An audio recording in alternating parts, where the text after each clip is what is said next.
just wanted to talk a little bit about the WWE 2016 draft.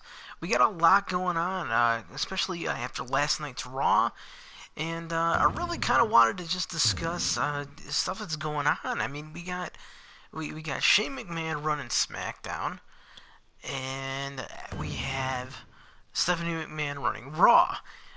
These two things I'm totally cool with. I must have completely zoned out, or maybe I was half asleep. And when they did this, they named that they were gonna have each was gonna have a general manager. Now we're 1 week away from the WWE Draft, and it's a very exciting time to be a WWE fan, regardless.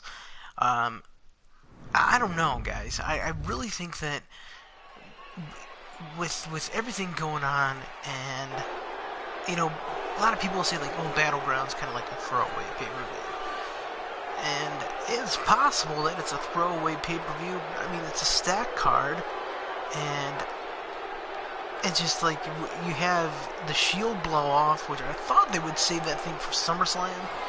And then you got things like you got John Cena still in the mix, the club, and everything else. I mean, I don't know what we're gonna get from this draft. Obviously, we're getting two split rosters, but now they announced that each show is gonna also have its own general manager.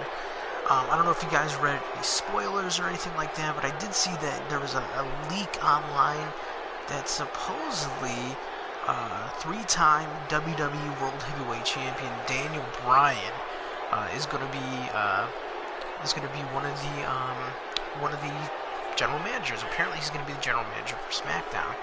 I'm totally cool with that. I think that's an awesome idea. I don't know if that's the truth. Maybe that's a cool way to get Daniel Bryan back on TV permanently. We know he's going to be doing the commentary for the Cruiserweight Classic. But, who do you think Stephanie McMahon is going to pick for the general manager of Raw? And it really kind of racked my brain. Like, who would be the best person? Like, I was talking to a buddy, they're like, oh, they'll put Kane as the general manager. I don't think so. Now that, he's wrestling again, semi-regularly. And, I just don't see Kane as that authority figure. I would love to see Paul Heyman run Raw, but his association with what am I talking about? With Brock Lesnar, I just don't see that happening, and I like Paul Heyman as the advocate for the Beast, Brock Lesnar. A name that kind of came to mind for me that would kind of make sense if he's willing to come back full time is Eric Bischoff, and the reason for that is that they just released the Eric Bischoff DVD. Really interesting documentary if you guys haven't checked it out. I think that Eric Bischoff would be a really kick-ass general manager for Raw, and if you kind of want to keep the whole, I don't know, oh shoot, get my ass kicked here. Oh well, I forgot that I was Undertaker. God, what was I talking about? Oh, if you want to keep Stephanie McMahon, obviously she's the heel in the whole situation with Shane and the brand split and everything. Why not have Eric Bischoff, who plays that heel role so perfectly, just be going one-on-one with Daniel Bryan? I think it would just be an interesting pairing there. I don't know who else you would get though. I mean, I've heard names like, oh, they're gonna bring back Mike Adamle, which would make absolutely no sense to me. That's just me personally. But I don't know, guys. I'd like to know what you guys think. If you want to leave some names in the comments and in the description. And I don't know. Another thing we have going on is we have the ability of different teams and stables being broken up. So you got stables like the Social Outcasts, stables like the New Day, and we don't have the League of Nations anymore. But I think, am I missing any stables? I'm not sure here. The Wyatts, of course. Speaking of which, a lot of people crapped on the Wyatts and the New Day segment to say that it was a ripoff of the whole the final deletion match. I do see the similarities. But here's the thing. It was its own kind of segment. It wasn't trying to be completely over the top like the Brother Nero thing. I don't think you can top that. I don't think you can get anywhere close to that. But yeah, I mean, what if we get the New Day being split up? And if we just look at that situation right there, New Day being split up, right? I mean, who benefits the most? I think, in my opinion, who benefits the most is Xavier Woods. Xavier Woods, if you think about it, he was in TNA as Consequences Creed, came into NXT as, obviously Xavier Woods, but he had, no real gimmick. The thing with Xavier Woods is that he's got a PhD, or he's going for his PhD, or he got his PhD, is if you separate the New Day, Kofi Kingston's going to be fine. Big E is going to be an amazing powerhouse on his own, and now more entertaining now that we get to see his personality come out.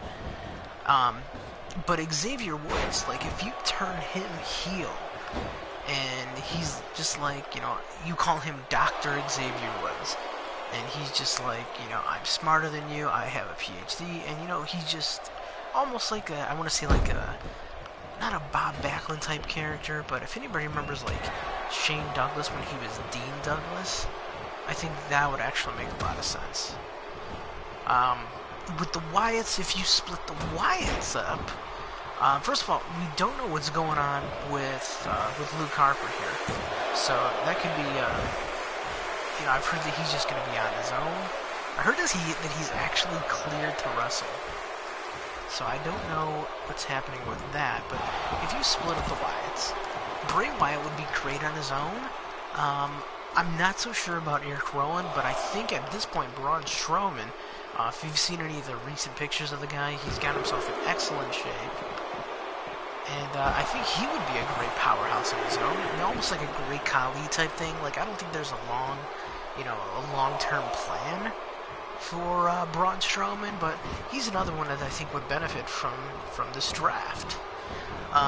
You can also tell with some of the recent the undercard, guys like Zack Ryder, guys like Titus O'Neil, and even Darren Young. These guys are really getting those main event pushes, or maybe not main event, but semi-main event pushes.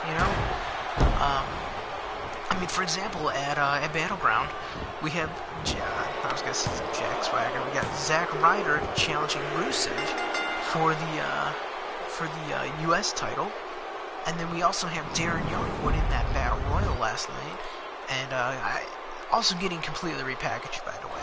This whole thing with Bob Backlund, and he's the #1 contender for the IC title.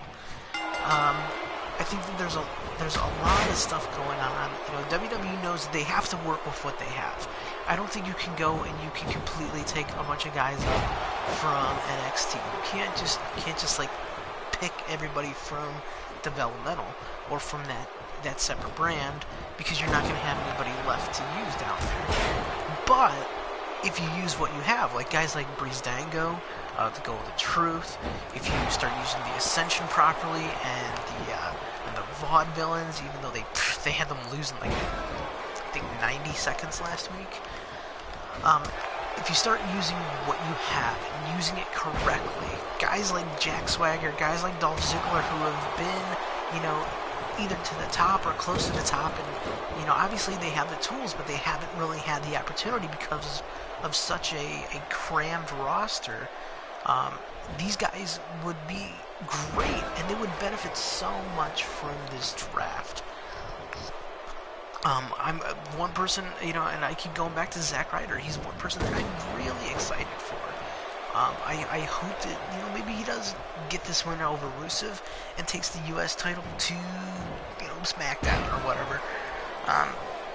That's one thing, and another thing that we didn't really get an official answer for is, if anybody's noticed, they stopped calling the WWE World Heavyweight title the WWE.